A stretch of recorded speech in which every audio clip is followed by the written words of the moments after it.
నమస్తే. శ్రీ గురుభ్యో నమః. శ్రీమాత్రే నమః.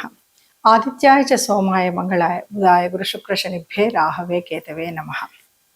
ఇప్పుడు మనం నడుస్తున్నటువంటి కాలంలో ముఖ్యంగా ఈ మాసం అంటే జూలై 27, 2026లో శనిగ్రహం వక్రిస్తుంది అన్నది అందరికీ తెలిసినటువంటి సంగతే.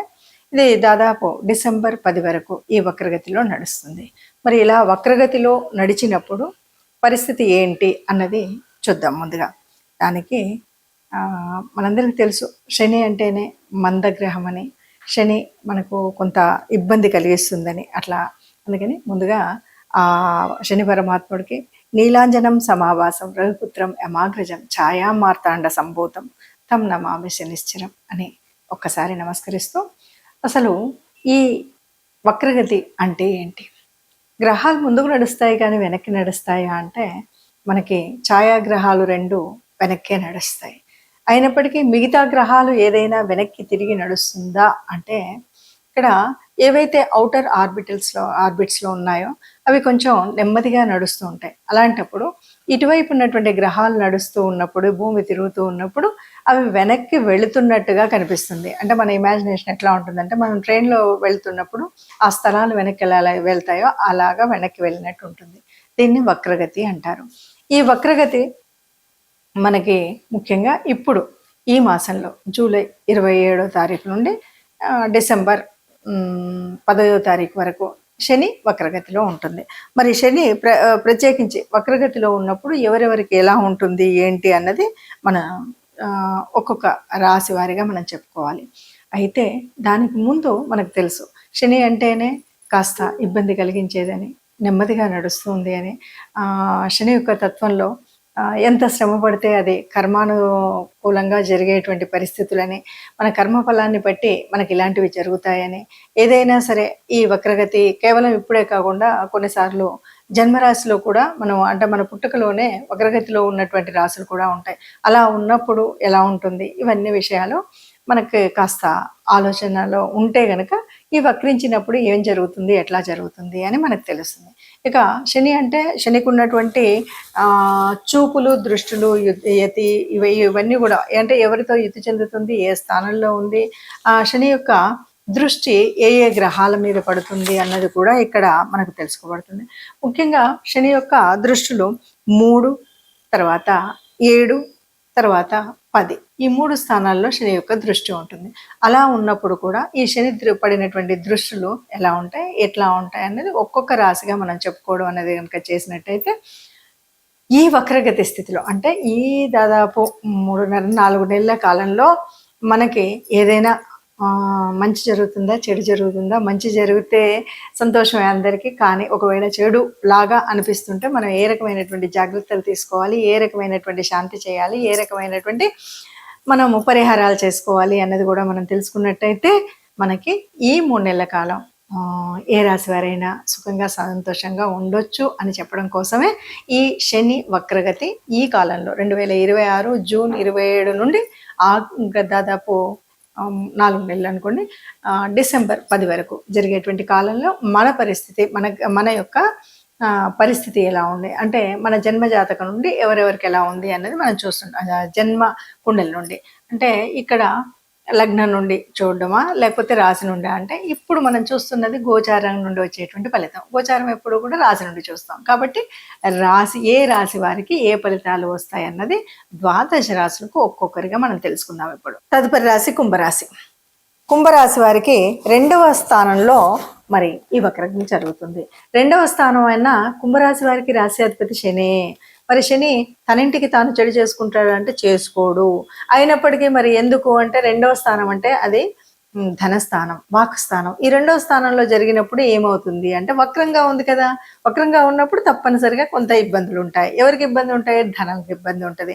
ఇంకోటి ఏంటి, మాట్లాడేటప్పుడు ఇబ్బంది ఉంటుంది, ఇంట్లో వాళ్ళతో ఇబ్బంది వస్తుంది. ఈ ఇబ్బందులు రాకుండా ఉండాలి అని మనం ఆ శనిదేవుణ్ణి ప్రార్థించాలి, శని జపం చేయాలి. వీటితో పాటు మరి శని దృష్టి వల్ల వచ్చేటువంటి నష్టాలు ఏమన్నా ఉన్నాయా అంటే శని 2వ ఇంట్లో ఉంటూ 4వ ఇంటిని తన 3వ దృష్టితో చూస్తున్నాడు. 4వ ఇల్లు అంటే కుటుంబం. కుటుంబం, అమ్మ, కంఫర్ట్స్ ఇవన్నీ ఉన్నాయి కదా, ఇవన్నింటికి కొద్దిగా ఇబ్బంది కలగవచ్చు. ఎక్కడికైనా వెళ్ళాలంటే ఇబ్బందితో బయలుదేరడం, ఎక్కడికైనా రావాలంటే ఇబ్బందితో, ఇలాంటివి జరుగుతుంటాయి కాబట్టి జాగ్రత్తగా ఉండాలి. అలాగే తన యొక్క 7వ దృష్టితోటి 8వ ఇంటిని చూస్తాడు. 8వ ఇల్లు అంటే మళ్ళీ ఇది ఆకస్మికమైనటువంటి మార్పులు, పరిశోధన దృష్టి కలిగినటువంటివి, వీటన్నిటిలో కూడా కొద్దిగా ఇబ్బంది రావచ్చు. ఇది కొంచెం ఇంకా ఆయుష్ స్థానం అని కూడా చెప్తూ ఉంటారు కాబట్టి ఇక్కడ కొద్దిగా తగు జాగ్రత్తలోనే ఉండాలి.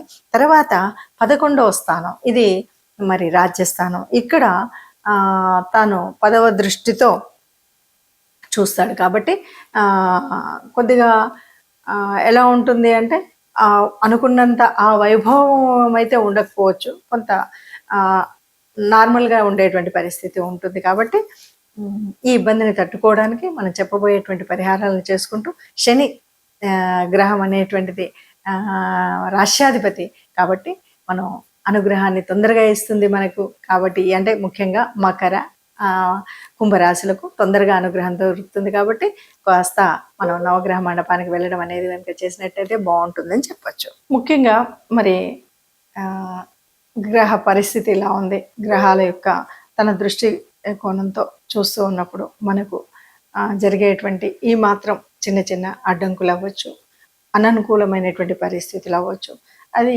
విద్యలో అవ్వచ్చు, తల్లిదండ్రులకు అవ్వచ్చు, లేదా మనం చేస్తున్నటువంటి వ్యాపార వ్యవహారాలలో అవ్వచ్చు. ఎక్కడైనా సరే మనకు ఇలాంటి కాస్త విఘ్నాన్ని కలిగించే విధంగా ఉండి మందకొడిగా సాగుతున్నటువంటి సమయంలో, అది కూడా కాకుండా మనం నిరంతరము సవ్యంగా సాగిపోవాలి అనేటువంటి ఆలోచన యోజన ఉన్నప్పుడు తప్పనిసరిగా కొన్ని పనులు అయితే చేయాలి. ఇప్పుడు మనం జరుగుతున్నటువంటి కాలం శని గ్రహం యొక్క వక్రగతి. శని అనగానే మందగ్రహం అని మనం చెప్తూ ఉంటాం, ఎప్పుడు కూడా కర్మకు సంబంధించినటువంటి స్థానం అని చెప్తాం. అలాంటి శని మరి ఇప్పుడు మనకు ఏం చేయాలంటే, ఏ ఆరోగ్య సమస్య అయినా ఇది ముఖ్యంగా వచ్చేటువంటిది మనకు ఉండేటువంటి బద్ధకం వల్ల కాస్త లేవాలనిపించకపోవడం, నడవాలనిపించకపోవడం, సమయానికి చేయాల్సినటువంటి పనులు చేయకపోవడం. దీనికోసం మనం తప్పనిసరిగా ఆరోగ్య పరిస్థితిని మెరుగుపరుచుకోవాలంటే తప్పకుండా వాకింగ్, యోగా అలాంటివి తప్పనిసరిగా మనం నిరంతరం ప్రతినిత్యం చేయాల్సిందే ఉంటుంది. బద్ధకాన్ని తప్పకుండా వీడి ఏ సమయంలో ఏ పనులు చేయాలో ఆ పనులకి ఆ సమయాన్ని కేటాయించడం అన్నది ముఖ్యంగా ఉండాలి.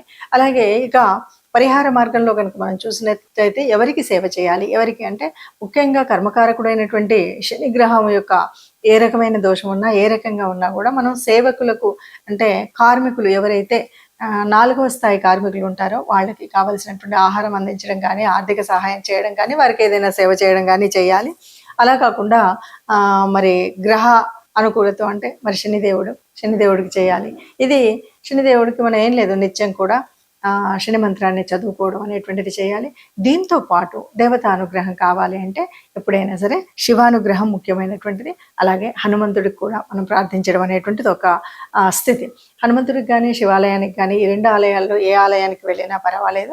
కనీసం శనివారం మనం అనుకున్నట్టుగా ఎవరైనా కార్మికులకు ఏదైనా తోచినంత ఆహార నిమిత్తం సహాయం చేయడం ఒకటి, దేవాలయానికి వెళ్ళడం 2, ఈ 2 కాలేదు అంటే ఎక్కడైనా సరే గోశాలకు వెళ్ళడం, గోగ్రాసం ఇవ్వడం అనేటువంటివి కనుక మనం చేసినట్టయితే ఈ శని గ్రహం యొక్క వక్రగతి వల్ల పొందేటువంటి అననుకూలమైనటువంటి విషయాల్లో సానుకూలత తప్పకుండా చెందుతామని చెప్తూ నమస్తే.